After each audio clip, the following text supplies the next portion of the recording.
ये देखिए दोस्तों, स्टार्टिंग में तो मैंने वीडियो नहीं बनाई। अब ये देखिए, अभी मैंने कहा चलो थोड़ी सी बना लेती हूँ। इतनी तेज़ आंधी और तूफ़ान है कि मैं एक्सप्लेन नहीं कर सकती।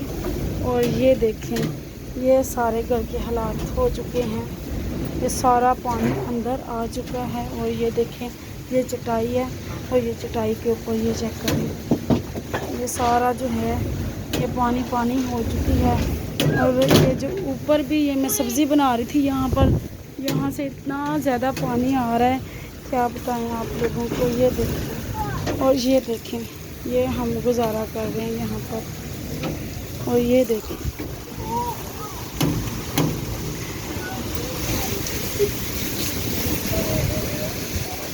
ये इतनी तेज़ आंधी है, इतना तेज़ तूफान है,